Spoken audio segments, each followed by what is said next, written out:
Welcome to the podcast, by the way. Great to be I here. think it was 2021 that we last did an episode together. And nowadays, you're known as a hypnotherapist to celebrities, royalty, and I suppose everyday people. And you're the host of the world's most popular hypnosis podcast called The Hypnotist. And I would say you have what many would consider quite a perceived level of success in life right now that I think that the person listening may aspire to in the future. And I feel like when I speak to people that have this kind of perceived level of success in life, it often comes from a place of challenge or some kind of difficult experience that they've been through. Talk me through the experiences that you had when you were younger that's ignited this interest in understanding how the mind works. I think for me, my fascination with how the mind works came from, and I didn't realize it at the time, but I had this deep conviction of not being good enough. And I think a lot of people feel that way, sometimes related to their job or their body or whatever it might be. But I just generally felt not good enough. And as a child, that can knock your confidence, that can knock your self-esteem. But it came with this kind of desire to do something about it. So I was really interested in learning how to improve, because if you don't believe you're good enough, it's a natural conclusion to say, well, I want to get better. I never challenged whether or not that was true. It was, yeah, I'm definitely not good enough, but I want to get better.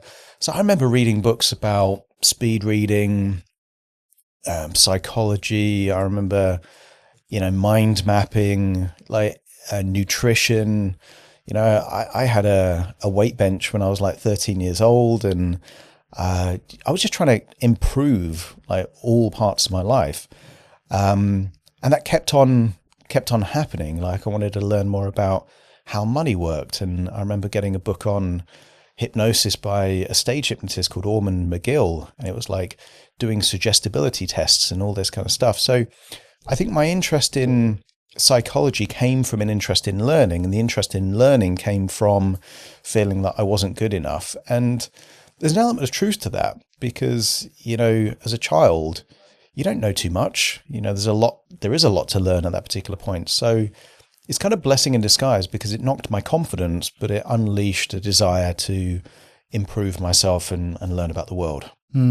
I read that as a child, the rational part of our brain hasn't necessarily developed. So whenever we take in new information, we're not able to question whether that's true or not. Do you think that forms a lot of the beliefs and belief systems that we have as adults? I think as a child, there is a shortcut, and generally it's simpler to accept what you're told. And you see this with the children of very successful people. I remember seeing a kid, and he was talking to his nanny like he was the CEO of a fucking company. And I'm like, where did he get that from? Because like, that's all he'd known is this kind of sense of, I'm going to do well and I'm entitled and this kind of thing. So I think it's a hack, in the sense that you adopt the belief system of the people around you, because most of that is useful. But what if you pick up things, maybe your parents are, they've got addictions, or they've got beliefs, or maybe they're very critical, and you're just this sponge soaking it all up, garbage in, garbage out. Like there's not necessarily going to be useful things. And I think that's why I think you do get these kind of generational patterns where, people that had a tough childhood and maybe, didn't do so well become parents, and then, it can ripple through different cycles. And I think every now and then, it's good when you see someone that breaks these kind of patterns and trends and kind of cycles that actually no one expects them to do anything, and then they just do it anyway. And I think, that's really inspirational. So yes, the mind, I think, is naturally more kind of receptive, because why wouldn't you just accept, these things that you're told? But when you get older, you get to question them. And I think a lot of what I'm doing as a hypnotherapist is not hypnotizing someone to believe something or be someone, but just to undo the programming that was already there that wasn't true to begin with. A lot of people are holding on to belief systems that not only isn't true, but it's not useful. And if you're playing that program out throughout your life, that can cause some real challenges. For the person that perhaps still thinks that hypnotists make you dance on stage like chickens, what do they need to know about hypnosis and hypnotherapy and how it works in the mind? Yeah, there's an element of truth to that. I'm friends with several stage hypnotists, and they get them clucking like chickens and sing like Elvis and all that kind of stuff. But a lot of that isn't hypnosis. A lot of that is social proof, because you're seeing other people doing it. It's law of expectation, because you're expecting to kind of make a bit of a fool of yourself on a stage. I use the parallel of these street entertainers that you see in Covent Garden or the South Bank. You know, quite often they're getting a member of the public engaged in something. They're also doing silly things, but there's no premise of hypnosis. Like, people are quite happy to go along with something if they've evaluated that there isn't really any kind of danger or threat, and it seems like it could be a good laugh. So stage hypnotists are there to utilize not just hypnosis, but all of these psychological principles like compliance and expectation and suggestion and all these other things. There's an element of hypnosis because some people are more suggestible. So when you've got a room full of 300-400 people, and you tell people to lock their hands together and they can't, pull them apart, you're getting the 1 or 2% of the people in the room that are most suggestible. Okay, well, you can work with those a lot easier than you can with the people that sit there saying, well, this is a load of bollocks. They haven't gone up on stage. So there's those kind of elements going on. Hypnotherapy is to use elements of hypnosis and other psychological phenomenon to create some kind of positive change. Like, the premise isn't that you see a hypnotherapist and you do something silly. It's that you're addicted to something and then you're not, or you're having intrusive thoughts and you feel like either they go away or you can manage those intrusive thoughts, or you're having panic attacks and they become less frequent. Like, the premise of hypnotherapy is that your life gets better or more manageable. The premise of a stage hypnosis show is that you either laugh at people making a fool of themselves on the stage, or you're the one being the star of that show. And it is fun. Like, I've seen loads of stage hypnosis shows, and I laugh. They're great. I have actually been in when I was working in a pub years ago, and a guy was sat at the bar, and he was like, I was kind of just doing small talk with him. And I was like, what do you do? He's like, I'm a hypnotist. And I was like, no, you fucking not. I don't believe you. He was like, do you want to be hypnotized? And I was like, I can't be hypnotized. And he sat me down, knocked me on the shoulder. And next thing you know, I'm like, eyes closed, head slumped over.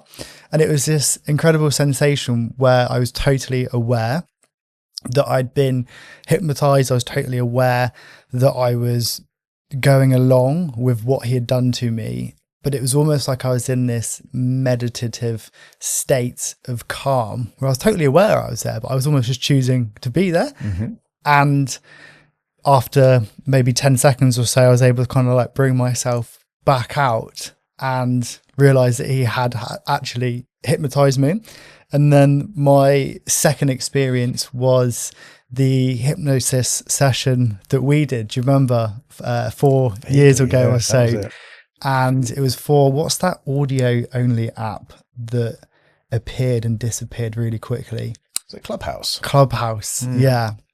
And we think to this day it was the first and maybe only live hypnosis that happened on Clubhouse. And we did it on the idea, I think it was financial security, or me saying to you, like, one of the worries I have is having this kind of financial security in my life. And I think we uncovered that the want for financial security actually came from a place of maybe not having or not feeling like I had enough resilience and resourcefulness to be able to create the financial security. Talk me through why you chose to create this kind of subtle change in, I thought I had one problem or worry about, say, financial security, and how you're able through hypnotherapy to create this almost subtle reframe of actually what you do want or what you should look for is actually resilience and resourcefulness, for example. Yeah. So I think there's a saying in therapy, and that is the issue is never the issue. And there's an element of truth to that, because if someone is snacking on food because they're anxious, they think the issue is that they're snacking on biscuits or crisps or chocolate. If you get to the anxiety, well, then you've got the issue that leads to the coping strategy. And it might be what's causing the anxiety is thoughts about bad things happening that have a low probability. So you keep going back until, some people use the metaphor of get to the root of the problem or get to the point of inception. And I've done this a lot with thousands of clients. So therefore, quite often my job isn't to be the hypnotherapist that says, oh, you've got this problem, let's work on that problem. It's naturally to be quite inquisitive and say, right, where did this come from? And what do you believe about that? And what would happen if you changed that? So that I can get a sense of, is there a different way of looking at it? Or is there a different cause to this? A lot of people that worry about, a lot of people that can't hold on to money, for example, quite often grew up in a house where a sibling or a parent, if they tried to save money, their family member would just spend it. They were punished for saving back then. And therefore, the sensible thing to do if you grew up in a household like that is to spend the money as soon as you get it, because then nobody else can. But how does that play out in a future? So someone might come to me and say, yeah, I can never save money. And a basic hypnotist would say, right, well, let's do a session about, you've got the confidence to save and you'll have an increasing desire to save money. It's like, no, where did it come from? And why would you feel like it? It's like, yeah, that was probably a good strategy then, but you're not in that location now. The metaphor that I use sometimes to explain how I work, if you imagine that you're a police officer in narcotics, and, it's day one of the job and you've got to search a drug dealer's house and you're looking for drugs or money. Okay. You're going to guess where things might be hidden. You're going to look under a mattress. You're going to look in cupboards, in the microwave, in the oven. Like you're going to guess stuff. But imagine it's your 1000th raid. At that point, you're looking behind the plug sockets. You're looking under floorboards. You're looking under, the insulation in the attics and those kind of things, because you've got so much evidence. Now, the drug dealer that's having their house searched, seeing this guy know exactly where to look, would be like, how could they possibly know where that's hidden? And it's kind of like, yeah, because they've seen the patterns in enough similar kind of things to look at it from a different perspective. And I feel like that's my approach with the mind. Like I know where the shit is hidden and I know where to look for, and therefore I can get to change quicker, if that makes any sense. I suppose what we're talking about here is the conscious beliefs that people are aware of, but also the subconscious beliefs that maybe people aren't aware of. And most of them are like that, actually. People are very aware of the beliefs that they've debated or they've squabbled on social media about, but that's the tip of the iceberg. Like most of the things you believe, you don't know that you even believe them, because you've never had to explain your belief. You've never had someone challenge you on that belief system. It's just there in the background, and these can be quite insidious. And then someone like me pops along and says, like, do you actually believe that? Is that helping you? Does that make your life better? No, I don't think it does. Well, should we change it? And then you can actually have, huge breakthroughs, because if a hypnotist gives a suggestion of when X happens, you're going to feel Y, they call that a post-hypnotic suggestion, then you're relying on a trigger. So in a stage show, they'll say, right, when you hear the chicken song, you're going to dance like a chicken. So when X, then Y. Okay. And you could have other things, and that is, you're going to feel an insatiable desire to work harder or do well in your job. Great. But this is like a magic spell where these feelings can wear off. When you get to a belief system, then a lot of the emotions are connected to the belief organically and naturally. So therefore you change the belief, you can have a change that lasts a lifetime, because that's how people are living. Their emotions quite often are a reflection of their belief system. So let's say that you were a child and you grew up in a racist household, and you said, right, those kind of people, they're this and this, they can't be trusted and they're going to steal. And you deeply believe that. Well, then you might feel really strong emotions when you see certain races. You don't know where it comes from. Like, that was just planted in your head when you were a kid. But the emotions are real and the thoughts are real, but it's just a belief that was never true. And that's why I tend to work at the belief level where I can, because you change a belief, that can change things forever. So beliefs are somewhat predetermined by the environment that we're growing up in, perhaps our parents, family members, childhood experiences in general, maybe kind of, I suppose, throughout the rest of your life as well. They then have an impact on the thoughts, feelings, emotions, and beliefs that we have as adults, perhaps in our 20s and 30s, and I suppose the rest of our lives as well.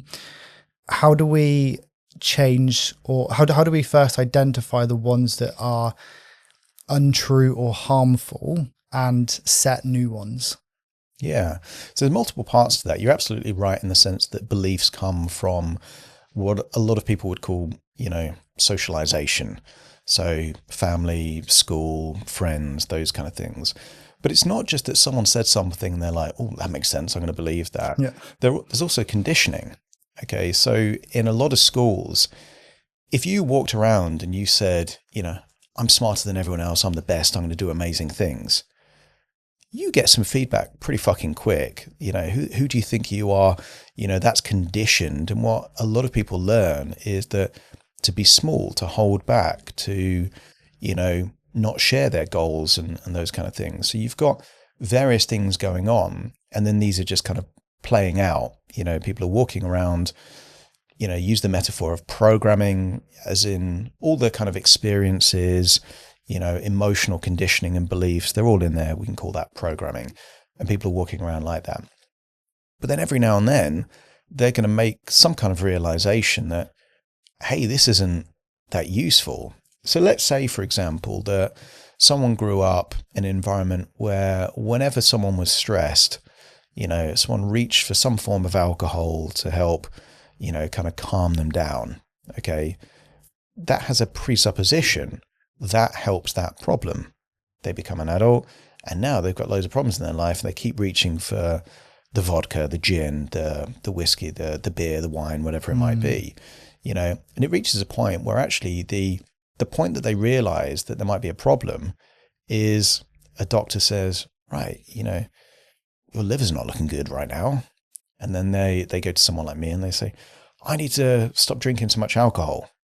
And it might be then that I find out that actually in their childhood, they've got all these references of people they looked up to using alcohol as coping strategies. Of course, they're going to feel these certain things. And it helps to realize that actually people aren't broken.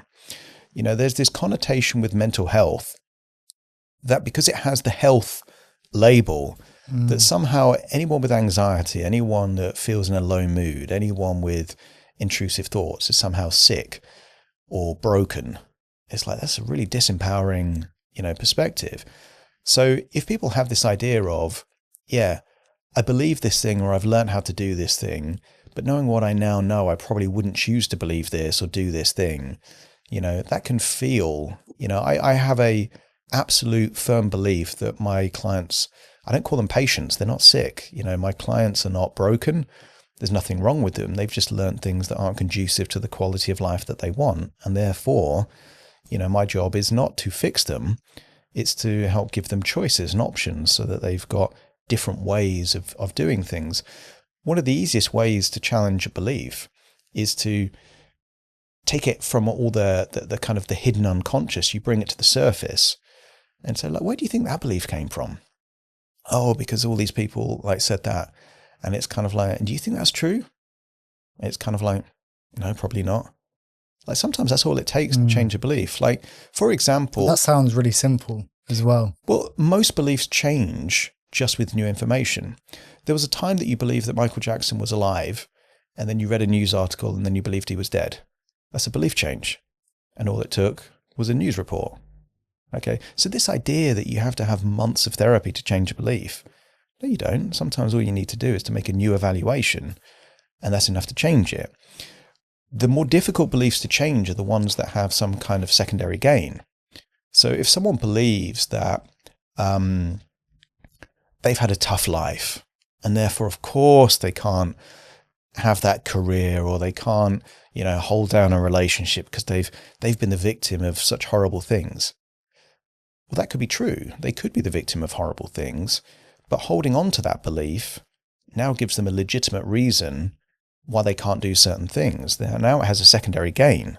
These are more difficult beliefs to change because there's a payoff from having them. A lot of people that hold on to beliefs, it's like, oh, of course I'm an alcoholic, because my parents were alcoholics, my grandparents were alcoholics. Yeah, but you probably also like alcohol. So you attach yourself to this belief that you're an alcoholic. Now gives you permission to drink alcohol and constantly relapse. So, if a belief doesn't change easily, I'm then looking for, okay, what's the payoff of someone not changing?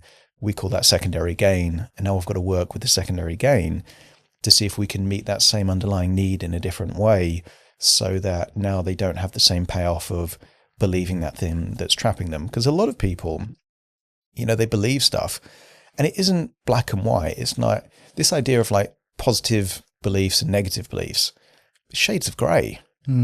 This belief that, for example, someone could believe they're stupid. Okay. Most people would say that's a pretty disempowering belief. But if it means that you don't have to take on huge amounts of responsibilities and you don't have lots of pressure in your job because, well, I'm not smart enough to do this, it has a payoff. It's shades of grey. And the key thing then becomes, is it useful for that individual and what they want? You probably know people with deeply held religious beliefs. I'm an atheist. I don't believe that a lot of these religious beliefs are true, but some of them are useful. When my nan was dying of Alzheimer's, her belief in heaven and an afterlife, I wouldn't want to be the dick to say, well, I don't think that's true. Like, that was really useful for her going through the end of her life. I think that's an amazing belief to hold. And a lot of people believe things that aren't true. And I think what's more important, as opposed to the truth of a belief, is the utility of a belief. So I have a belief that I know for a fact isn't true, but I believe it anyway. And that is that I can learn anything that I want to learn.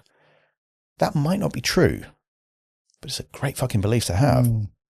It's an empowering belief. It's an empowering belief for me because I value learning. But someone that grew up in an environment where, it's the nerds, it's the geeks that learn, for them, that would be a disempowering belief because it now puts the onus on them that if they're in a shitty situation in their life and they could learn to do something to change it, that suddenly makes them the people that they were mocking when they were a kid. Now we've got this kind of, torn emotions about it. So, all this kind of blanket statements, it's good to believe this, it's bad to believe that. No, it's all nuanced. So when I'm working with a client, my job isn't to project my belief system on them. I've worked with loads of people that are religious, and they're like, you've got a really good understanding of religion and all this. Yeah, I've got a good understanding of it, and I'm looking at how I can harness your belief system. Someone could believe in angels. They can believe in, an omnipotent being. They can believe in an afterlife. And if that helps them live a better quality of life, I'm going to use that. I'm going to harness that so that they get to live more of the life that they want. This idea that this is right, this is wrong. Who am I to project that on a client? No, like, let's elicit what is right for them and what they want for their life, and then give them more of what they want and less of what they don't. And that I think is true freedom. It's the choice of living life on your terms. What baffles me is how important understanding the concept of beliefs and everything that you've just described. And yet, if I reflect on where have I learned this information, nearly all of it has come from me having an interest in self-development and podcasts and all of this like bro science kind of stuff. And yet it seems so important that the entire population has a really good understanding of it, because it's such a significant influence in the life that they have, the satisfaction and enjoyment they have in life. And yet I can't really see where we would learn it as individuals. Because so many people have a vested interest in people not knowing it. It's much easier to influence people if they're told things and they believe it. When people, like, is that true? Do I really believe that? They're way more difficult. We saw that in COVID. Yeah. All these people that were questioning authority, it's like, oh, we don't like this at all. So this element of generally, like, the school system teaches children to trust authority. Well, if people question things, no, I've said it's true, you have to accept that. And I think a lot of institutions and a lot of things, like a parent raising a child, if the child questions, like, well, how do I know that's true? Like, that's a nightmare for that parent to kind of try and parent. When I was a kid, they used to call me YY Willie, not mostly because my second name was Williams, but because I always used to say why. So I think it's typical for like 3, 4, 5-year-olds, however old I was, but everything, why? Yeah. And the therapist question is how. So when people say, I'm anxious, the obvious question is, well, what makes you anxious? Like, why are you anxious? No, how? Like, do you make pictures in your head? Do you feel it in your chest? Do you feel it in your gut? Do you have an inner dialogue that tells you things are going to go fucking wrong? Like, how do you get anxious is a much better question than the why questions when it comes to these kind of issues. But yeah, so there's a vested interest in people not, learning how to change beliefs and having empowering beliefs. But equally, and there was a great book called Growth Mindset by Carol Dweck. And a growth mindset requires you to believe that change is possible and that you can change your thoughts, change your feelings, and those kind of things. And we're talking about beliefs, but there's this idea of meta beliefs. So you can have beliefs about beliefs. So my meta belief, or one of my meta beliefs, is that I can believe anything that I want to. And my reference point for that is conspiracy theorists and religious people. Because if you see people that can absolutely believe something without any credible evidence to back it up, if they can do that, I can believe whatever the hell I want, which means I can choose to have the most empowering beliefs that I want to have.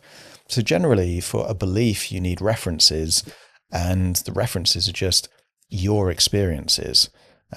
So I have the belief I can believe anything that I want to believe. I have a belief that beliefs can change rapidly.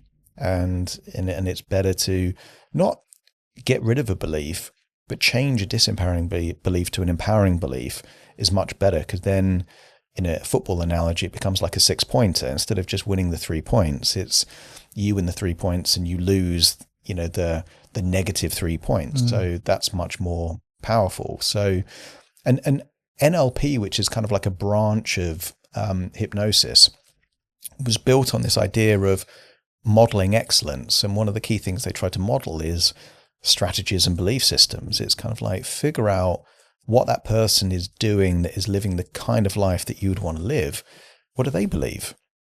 And the great thing about all these personal development books is that you're getting an insight into the belief systems of people that, have actually achieved like incredible things. Unfortunately, you've also got this kind of different area of personal development of people that write books and do stuff that haven't really achieved anything, and they're just regurgitating different ideas. So ideally, you want to get to the source. And that's why, one of the most useful places to find empowering belief systems is truly written autobiographies of kind of people that have accomplished incredible things. They'll let you know what they believe in the words that they write. And it's kind of like, well, if you also believe those things, it's not magic. You don't guarantee get what they've got, but it increases the probability, because belief systems are gateways to emotional resources. And if you feel motivated or determined or passionate more often, then you're more likely to do the kind of things that get those kind of things. But it's always going to be to you. Just because you have someone's belief system doesn't give you their life. It just gives you their perspective in that area. So learning from others that have the experience and evidence of the types of beliefs. It's a shortcut. that you know, want. I believe, that you can learn the slow way, and that is trial and error, but when you learn to drive, you didn't learn to drive by getting in a car and just figuring out what went wrong by crashing. Someone that already knew how to drive taught you how to drive. That's modeling.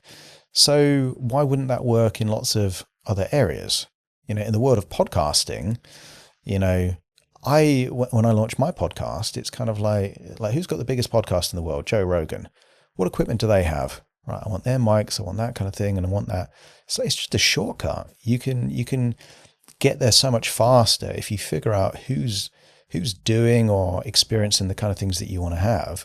You replicate that, and then you make it your own based on your value system and your priorities. That's always going to be quicker than if you and a lot of people are trying to be heroes. It's kind of like, I'll do it my way, and it's kind of like, well, you can do, and it's always going to be your way anyway, but why not find a shortcut? I could probably learn plumbing, but if there's an issue in my house, I'm going to hire a plumber because it'll take me ages to learn how to plumb, and someone else already knows how to do that. And I think a lot of people feel that way about mental health. It's this idea of they have to figure it out all by themselves. But what if someone out there has seen 3,000 clients? They know where all the kind of shortcuts are, and you could just get to the result quicker. That seems like a more efficient, because the opportunity cost, because therapists aren't cheap, especially good ones, is, okay, you could save a few £100 by trying to do it yourself. But what if it takes you 6 months or 6 years or never? You never find a resolution that could be done in a couple of sessions with someone that knows what they're doing. It's the opportunity cost, which is the key cost, not the actual cost. But that presupposes that you're working with someone that knows what they're doing. And unfortunately, in the world of therapy, it's not really regulated. Someone can do a weekend course or watch a few YouTube videos, call themselves a therapist. So you don't know. There's this lottery. Like, are you working with someone that actually knows what they're doing, or are you working with someone that's a blagger and hoping to know? And that's why I publish my podcast, because someone could go on Spotify or Apple Podcasts and hear 2,000 real hypnosis sessions that I've recorded with real clients, and they're probably going to think, well, he's done this at least more than once or twice. Like he's done this for a few years, and I can actually hear language patterns and metaphors and suggestions. Like, he probably knows what he's doing. It's kind of like, okay, that could reassure someone, because most people don't know what to think about therapists. They think they're going to be judged or they're going to be medicated. And there's all these false belief systems because people confuse psychologists with psychiatrists all the time. Like, so you've got all this kind of, things, when I was at school, it's kind of like being called mental. It was kind of like, there's something wrong with you. So people think, okay, I need a therapist, or I want a therapist. I think something wrong with me. Nothing wrong with me, particularly men. There's this kind of bravado of, I don't need a fucking therapist. I'll just go to the pub and sort out my problems. Like there is this kind or of just not. No, but bizarrely, it can help. If you've got good mates who are willing to listen and give you some insight from their experience, you might get lucky, but you might not. They're like, well, I can't help. Just have another beer, and you might, it's a potluck as to whether or not you're going to get any help. So I think, mental health, I think, is positive from the sense that more people are aware that, you can talk about this kind of stuff, but equally people will wear these things like a badge of honor. It's kind of like, you talked about secondary gain. It's like, how's your career going? Oh, I can't. I've got anxiety. Yeah, every fucking human alive has anxiety. It's what keeps us alive as a species. But that doesn't mean that you'd have to find a job. You're just choosing to get the secondary gain because you've been told by a doctor that you've got anxiety and given a prescription for beta blockers or SSRIs.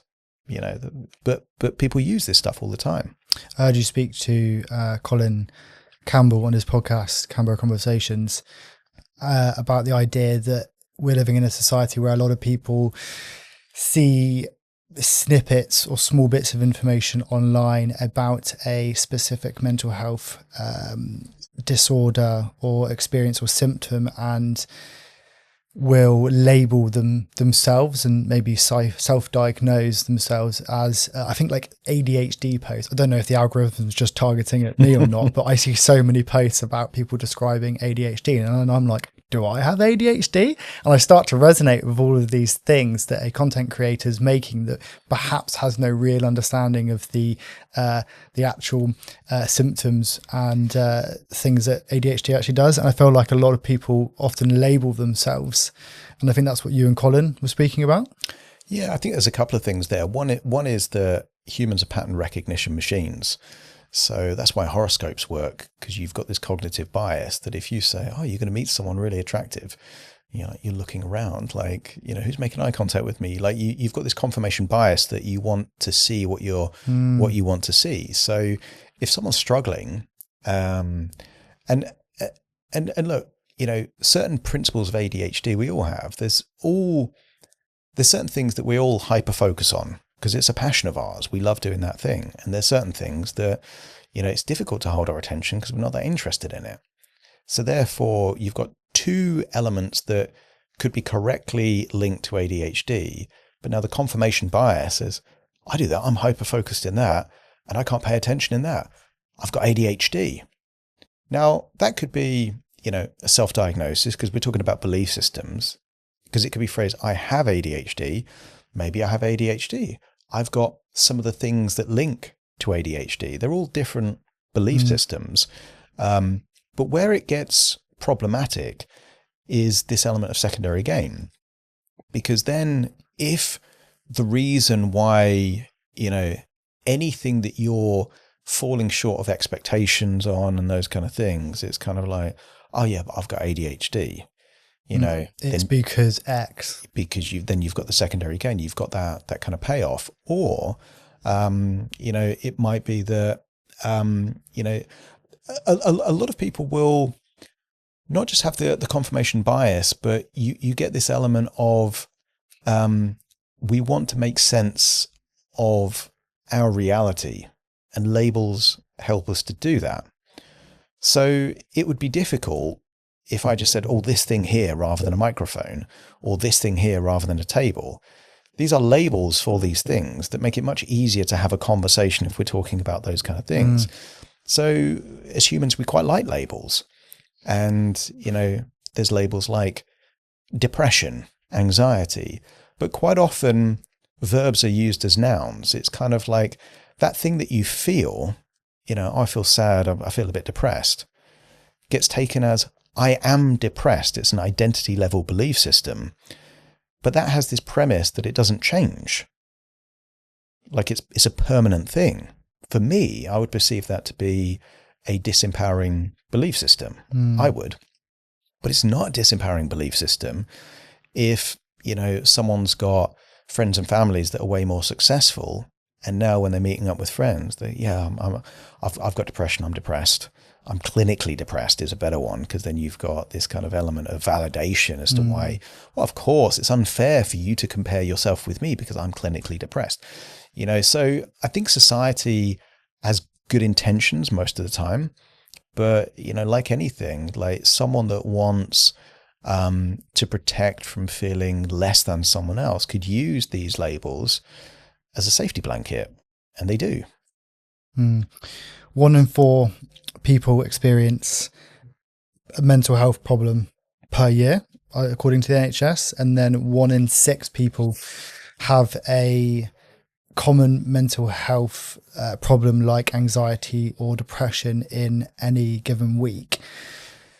The self-labeling would be, I'd say, one causal factor that contributes towards some of those numbers. But what if they're not mental health issues? What if they're, you know, what if they're just, you know, if I never felt sad about things, okay, it's because I don't value things, or I'm never taking risks. You know, my dog died, you know, a year and a half ago. You know, I'm a man. I don't, you know, I was sending pictures to my kids. I was tearing up at an airport. I felt absolute devastated. It's a human response. Now, would I have labeled myself as me being the 1 in 6 that has a mental health? That's not a mental health issue. That's living. That's life. That's just day-to-day well-being. Yeah. Anxiety, quite often is doing something outside of your comfort zone. The goal is not to live a life of no anxiety. It's to feel resilient enough to acknowledge the anxiety and still go and do what you want to do. And I think, again, it's these good intentions. It's kind of like, I feel like there's a group of people, it's kind of like, can't get sad, can't get anxious. And it's kind of like, you can, it's okay. You can get angry, like all these emotions. That's part of what makes us humans. In a few years, there'll be robots that don't have any of these things. It'll all be AI and robots. They won't have any emotions, or maybe they look like they have emotions. But as humans, we have those things. Are they mental health issues? Now, here's the thing, because it's nuanced.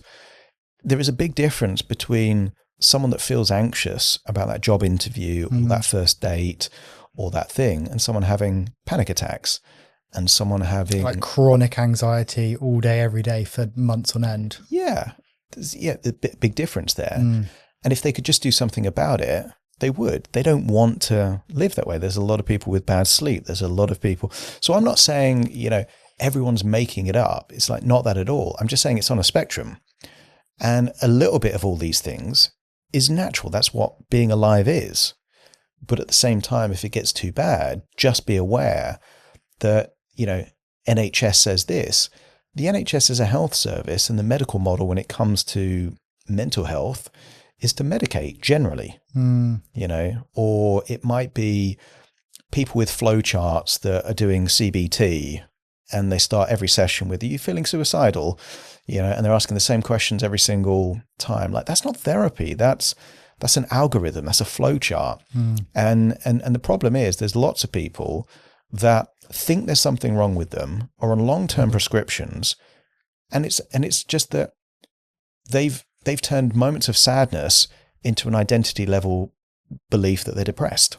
What if that's not true? What if that's not percentage just from your, I don't appreciate this would be an opinion, but how much of the numbers and the statistics that we're seeing now of people having these mental health conditions and disorders, how much of it do you think's a little bit more self-imposed than actually, say, chronic mental health conditions? It would be impossible to answer that. But at the same time, let's say it's 10% of people that think they've got a permanent health condition that they're medicated for that don't need to be on medication.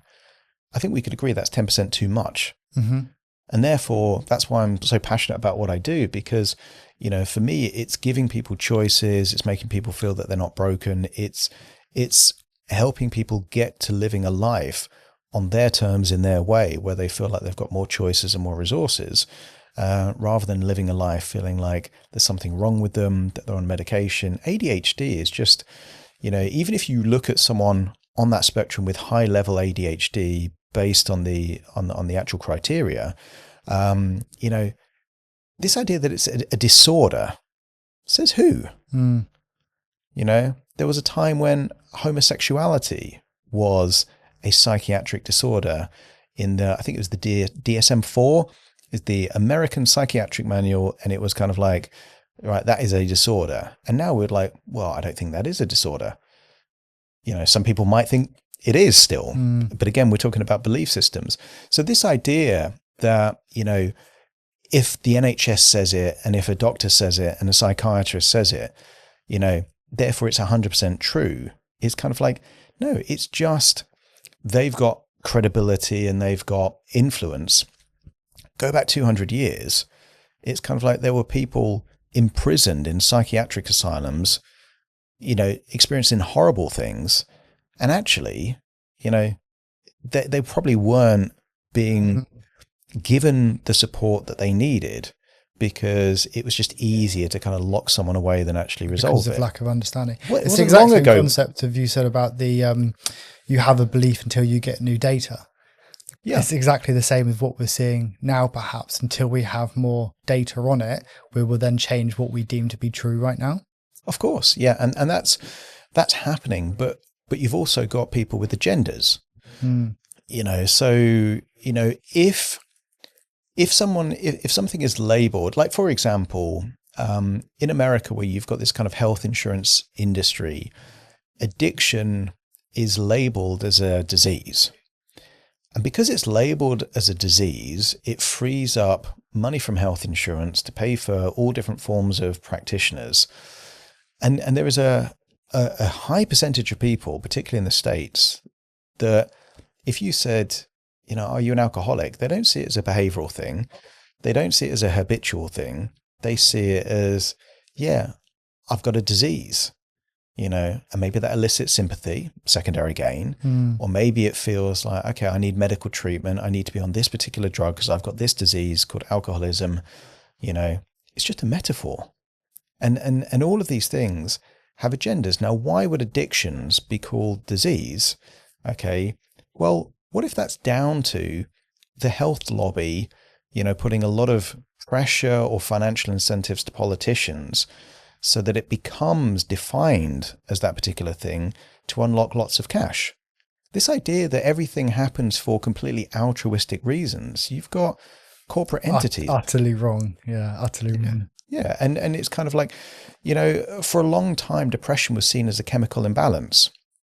Like, no shit. Like, someone that's sad all the time probably has less serotonin and less endorphins than the average person. But the idea that you need some kind of medication to regulate that, is kind of like, fundamentally, you might deal with the symptom, but you're not dealing with the cause. And a lot of people are depressed because their lives aren't very good based on their own evaluation system. They're not meeting their own expectations of their life. Yeah.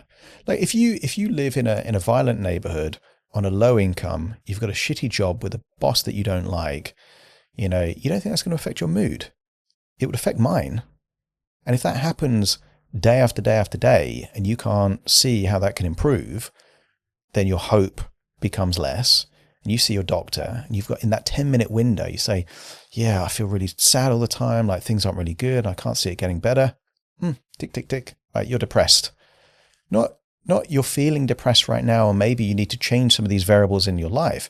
You are depressed. Go to the pharmacist, get this medication, has all these side effects. Don't worry about that. Live your life forever on this thing. And yeah, your life is still going to be shitty, but you're going to feel slightly better about it. You're going to be numb to some of that emotional pain. Is that helping people, really? I don't think so. The better thing would be to work with that person to say, look, how many of these things in your life that is contributing to these kind of low mood can you do something about? Maybe you need to quit that job and get a different job. Maybe you need to leave that relationship, get a different relationship. Maybe you need to do this and do this. Their choice to make, but if they did those things, maybe they feel better. And this idea that it's kind of like problem and prescription, like that's disempowering from my perspective. I agree. And I think if we look at some of the causal factors, let's say for people in their 20s, I feel like we get this constant exposure to self-help content that makes you feel like you're not doing enough to fix yourself. And then you get frustrated that you're not the type of person that would go on to fix yourself. And I feel like that's definitely something that I've experienced before. And it created a period where I felt anxious about something or depressed because my life wasn't meeting the expectation that I had created. And I think when there's a gap between your expectation and the reality, it causes you to not feel as good and sad and depressed. And I feel like it's quite a big causal factor that a lot of people experience. And that would be in that realm of kind of positive psychology, or toxic positivity. This idea that, all you need is more motivation. All you need is more, all this kind of stuff. But it doesn't take into the account that actually, it's not that easy. If you try to increase your income in the employment workforce, but you grew up in an environment where you've got a certain accent that would be considered fairly street, okay, there is different psychological principles putting limitations, all these little biases and all these kind of things that's impeding that ability, and there's all these things. So this idea of like, oh, you just need to think more positive. It's kind of like, if it's that easy, like the whole world is positive, it's not necessarily easy, but it can be worth it. And it's kind of like, and that's why I'm a big believer of, you've got to figure out your own path. You've got to figure out like what plays to your strengths. For me, I had a passion for learning, and, I liked this idea, I'm quite a competitive person, and I tried to turn my kind of weaknesses into strengths, and therefore they're my cards. I'm going to play my cards to maximize the quality of my life. But it's easy for me to say that because that's me. If I'm in a different situation, if I grew up in a different part of the world, I could have exactly the same genetics, exactly the same intelligence. But if I happen to be born in Yemen, it's kind of like my life might be shitter through nothing within my control. And me just like having empowering beliefs isn't going to make my life that much better if, threat of danger and violence is there. So I do think it's a sharp double-edged sword, but I do think that it gives more than it takes, because the overall premise of personal development and positive psychology is to improve and empower lives. But if it's done in a really judgmental way, if it's done in this kind of preachy way, I'm successful and you could be successful just like me, you just need to do, this. Quite often, a lot of these things aren't to help people, they're to exploit people. And it's, most of these kind of get rich quick scams come from, I'm successful and you're not. And if you want to be like me, you have to buy my course and my information. It's like, and unfortunately, trust is quite a difficult kind of variable in these kind of things, because you've got people that will exploit anxiety, exploit depression, exploit hopelessness to, dangle this carrot, which isn't to help the individual, it's to help themselves. And I think that's why there is a lot of people jaded and kind of, cynical. And, whoever's listening and watching this, I would hope there's a few people, cynical about what I say, because that for me is a sign of intelligence and discernment. Like, don't take my word for it. Like, figure out what you believe, what you want to do, what's getting in the way. Like, are you living the life on your terms? Are you, and if you're not and you want to change. And if you can't change in the way that you want, find someone to help you. It doesn't have to be me, but I'm a big advocate of people having that kind of element of autonomy and kind of ownership of their own life. It's kind of like this idea of, oh, but this guru said this. It's like, well, that might be good for them, but you've got to find what works for you. And, I read hundreds and hundreds of personal development books, but I looked at it through the lens of nuggets of gold. It's kind of like, can I use that? Can I benefit from that? Like, that seems like bullshit. Leave that to the side. Let me take that. And you just, it's like a huge buffet. You take what you want. But this element of, there's too many people, particularly on social media, that have this kind of element of they're living the perfect life. And that contributes to these kind of feelings of low self-worth, because it feels like to the average person, I can't compete with that. Like my life is nowhere near as glamorous or exciting or as wealthy as that. And then it becomes a challenge. And I think the key thing is to really focus on progress. And there's a great Tony Robbins quote as well, and I think he probably borrowed it from someone else, this idea of, you want to trade your expectations for appreciation, because when you expect something, you have this element of disappointment if you don't achieve it, and it puts an element of pressure. So you can have this element of, right, I'm going to try these things, and if good things happen, I'll appreciate it. But you're setting the bar quite low there, and then you get to have more of the dopamine and the serotonin on the upside when you actually achieve these things that, maybe you're not expecting, but you just want anyway. I really like that. So change expectation for appreciation. That's nice. As a final question, and as someone that's made a success of their 20s, some would say, what advice would you give to your younger self in your 20s looking back? Buy Bitcoin. but I think lots of it. That's it. But I think,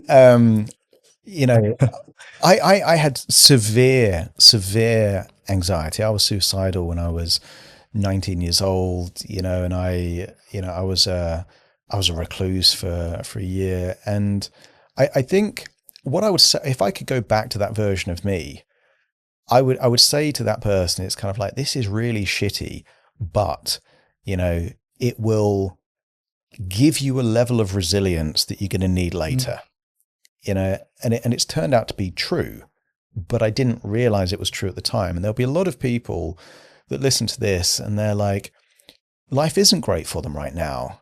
And maybe they've got suicidal thoughts, or maybe they're feeling anxious all the time, or they can't sleep and those kind of things. And it's kind of like, now, this idea that how it is now is going to be like that way forever, you've got no evidence that's true, because no one's got that crystal ball. If I had a crystal ball, I would have bought Bitcoin all those years ago.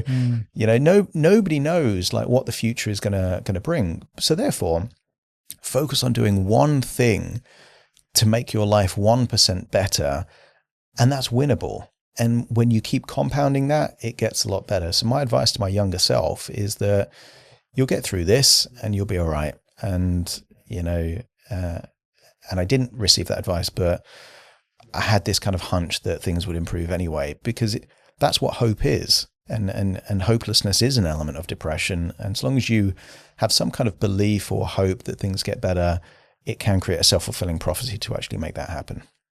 Yeah, really good advice. I'm so glad we managed to get round 2 in as well. If people want to find out more about you, they want to listen to some of the hypnosis podcasts you do, or get in touch with you from a hypnotherapy perspective, where would you send them? So if they want to hear my podcast, I've got about 2,000 real hypnosis. Like if people think they can't afford hypnosis, I've got a podcast called The Hypnotist, and there is about 2,000 absolutely free sessions of hypnosis there. It doesn't cost anyone anything, and you can just like find one on anxiety and depression, and or the financial security one. Yeah, did with me. Posted on there. I think that's on there as well. Yeah, so there's lots of kind of free stuff. So look for The Hypnotist on Spotify, Apple, or wherever you get your podcasts.